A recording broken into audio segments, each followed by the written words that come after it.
BJP को नहीं मिलती। और इस समय की स्थिति में दोपहर 11:15 बजे मेजॉरिटी बीजेपी के पास नहीं है, एनडीए आगे है, लेकिन 228 पर क्लोज कंटेस्ट में इंडिया अलायंस कुछ सीटों को जीत रहा है। क्लोज कंटेस्ट में इंडिया अलायंस सीटों को निकाल रहा है। विवेक श्रीवास्तव, खेला कर दिया आप लोगों ने।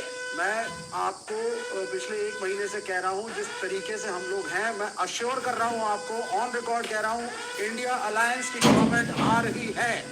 ये आपको कॉन्फिडेंटली कह रहा हूं। ये बड़ी खबर आप दे रहे हैं प्रेम शुक्ला जी।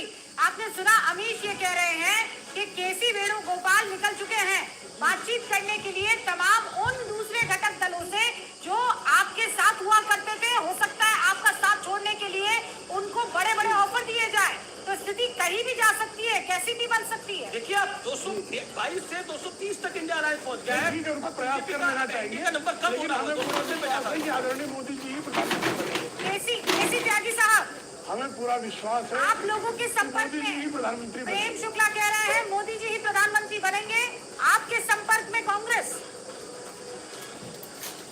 जनता दल यूनाइटेड के नेता नीतीश कुमार जी कल दिल्ली में थे, उनकी प्रधानमंत्री से रूबेरू और गृह मंत्री से फोन पर वार्ता हुई है।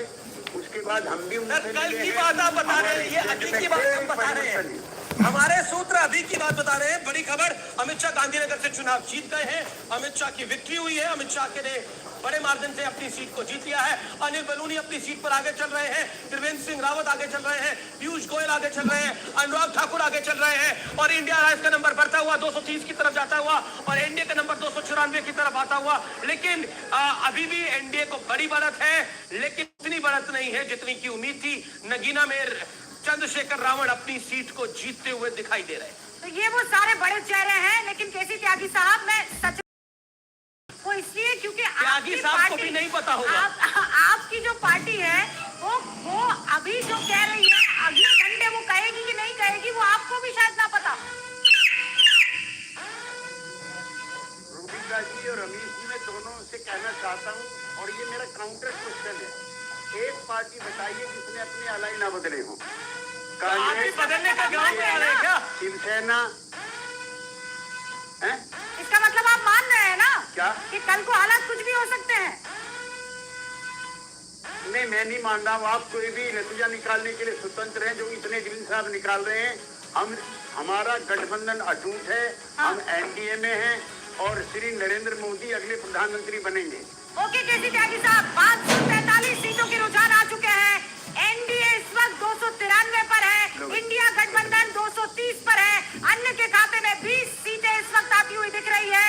अमित शाह अपनी सीट से चुनाव जीत चुके हैं, और सूत्रों के हवाले से बड़ी खबर यह आ रही है कि रुझानों में जेडीयू 14 सीटों पर आगे दिख रही है। नंबर 2 पार्टी टीडीपी हो गई है, पर आगे चल रही है। एनडीए की नंबर 2 पार्टी टीडीपी है। और याद करिए, लास्ट टाइम चंद्रबाबू नायडू ने बिल्कुल फूका था नरेंद्र मोदी के खिलाफ, इस बात को याद करना पड़ेगा। और जो दोनों घटक दल हैं वो रिसेंटली ज्वाइन करे एनडीए को, यानी अगर सरकार बनती हुई, अगर उन्हें लगेगा ये टोटल मिलाकर 30 सीटें हैं, और ये 30 सीटें अगर वहां प्लस कर ले, 30 सीटें उधर माइनस कर ले, तो खेल आप समझ रही है क्या हो जाएगा? खेल क्या हो जाएगा? भाई लाइक कर दो, लाइक लोगों दोस्त भाई लाइक कर दो, बता रही है रायबरेली में लाइक कर दो भाई साहब। रहती हुई बताओ 5 लोग जुड़े हैं, किसी ने भाई लाइक नहीं किया, लाइक कर दो भाई साहब। हमारे साथ बने हुए अरुण सिंह, अरुण सिंह, ये बताइए कि ये जो बातचीत का सिलसिला है वो शुरू हो चुका है?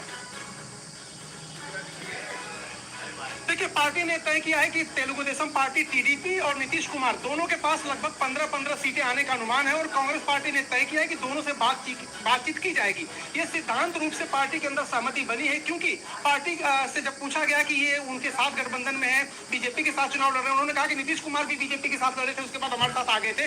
राजनीति में किसी संभावना से इनकार नहीं किया जा सकता, और पार्टी सारे विकल्पों को तलाश कर रही है। उनका ये कहना है कि हम अप्रोच करेंगे, उनसे बात करेंगे, और पार्टी सूत्रों का ये कहना, कांग्रेस का ये कहना है कि टीडीपी भी ये मानती है कि कांग्रेस उनकी नेचुरल